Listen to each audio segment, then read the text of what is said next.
Welcome to a moment of stillness. Settle in, breathe deep, and let the outside world fade into the rhythm of the rain. We are going to explore the quiet architecture of language, drawing parallels between the flow of the storm and the structure of our sentences.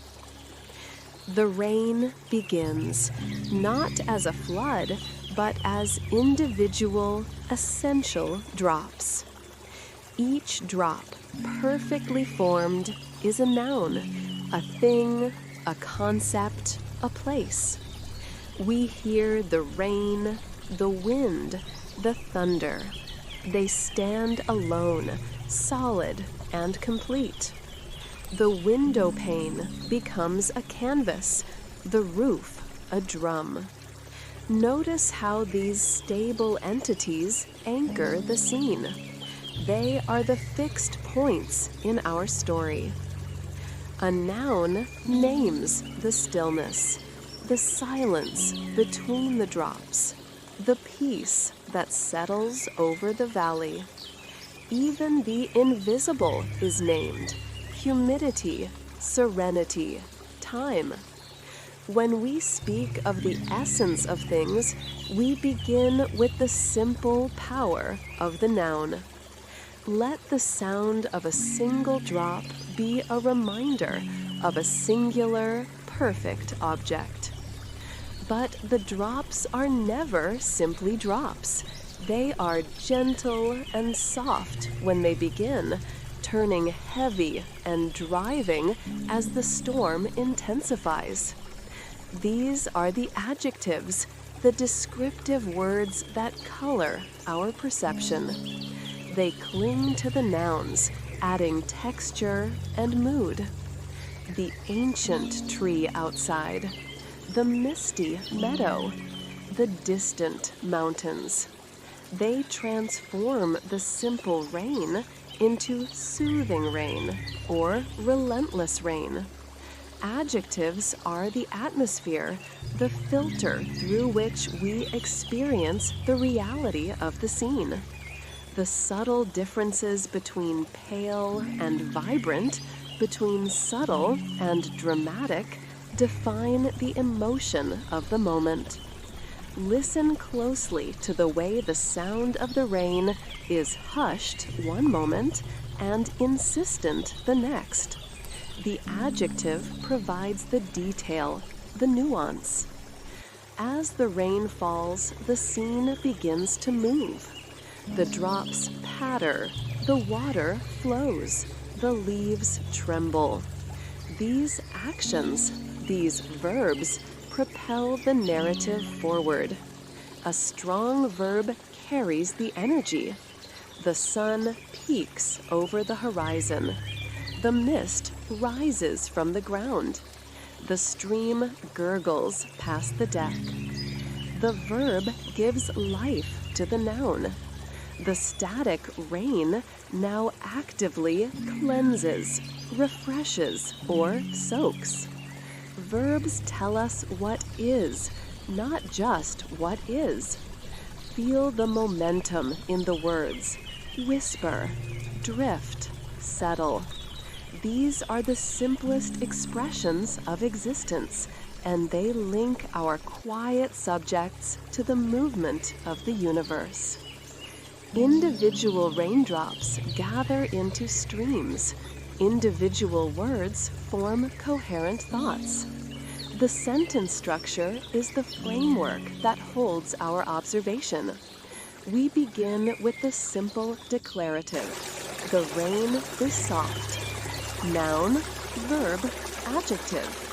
A fundamental, unshakable truth. Then we expand, adding complexity. We introduce dependent clauses, like a secondary stream joining the main current. Because the air is cool, the mist rises from the fields. Notice how the cause and effect creates a rhythm, a logical flow that mimics the environment. The main clause is the main river. The subordinate clauses are the small tributaries, adding detail but relying on the main flow for their meaning. Listen to the rain, falling in a complex yet organized pattern. That organization is the structure of the perfect sentence. The scene remains fixed, the tree, the deck, the stream, but the experience of the rain is ever-changing. We move from the simple identification of things, the noun, and their qualities, the adjective, to the mechanics of how and when things happen. This is the domain of the adverb and the preposition. Now, anchor yourself in space. Look at the stream below the deck.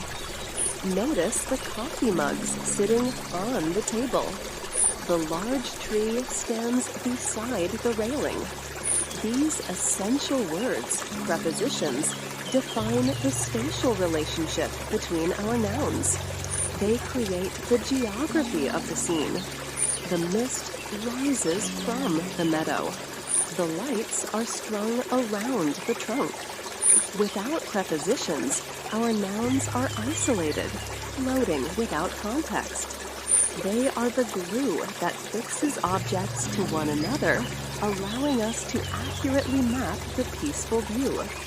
Think of the preposition as a subtle directional arrow, pointing towards the mountains or resting in the quiet hollow. They establish balance and proximity. Prepositions not only locate us in space, but also in time. The sun rose before we sat down. We will finish this chapter after the thunder passes. We have been sitting here since morning. These words structure the temporal flow, managing the sequence of events. The rain may continue until noon. The silence settled during the night. By connecting events to markers on the clock, prepositions give our thoughts sequence and history. They allow us to speak of the past, the present, and the anticipated future with clarity. Just as the rhythm of the rain follows the minutes, these words help us measure the flow of time in our sentences. Finally, our small words combine to create larger, more descriptive units, adverbial phrases. They give the scene richness. The stream flows with quiet persistence. The sun illuminates the sky in a breathtaking manner. These phrases function as powerful modifiers, telling us how, when, or where with beautiful complexity. Instead of simply saying the lights glowed warmly, we can say they glowed with a gentle, welcoming warmth. This construction adds lyrical depth, allowing the environment to be described fully. The rain continues, falling through the thick leaves, adding a layer of sonic detail. Master the phrase, and you master the subtlety of expression. As the storm matures, the drops are no longer separate. They run together, joining forces to create movement. In language, our simple sentences must also join to form complex thoughts. This is where we discover the connecting power of the conjunction and the architectural beauty of the clause. Look at the two chairs on the deck, side by side. They are equal. In grammar, this equality is represented by the coordinating conjunctions, the fanboys, or, and, nor, but, or, yet, so. They link two independent, equally weighted thoughts. The rain is heavy and the wind is strong. The deck is wet, but the coffee is still warm.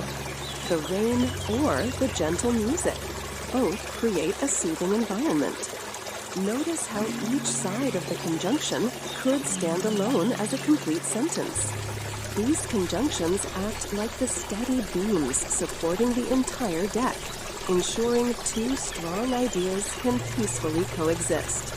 They provide balance and clarity to parallel observations. Now consider the stream flowing into the river.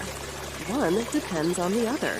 Subordinating conjunctions such as because, although, while, if, since, when connect a dependent idea, a subordinate clause, to a main idea, an independent clause. This is how we introduce condition, cause, and effect. Because the storm is outside, we remain sheltered and calm. We can't go hiking, although the trail is beautiful. When the rain stops, the birds will begin to sing. These conjunctions establish the hierarchy of thought. The dependent clause adds context, when, why, or under what condition, to the main action, creating rich, complex sentences that mimic the complex causality of nature.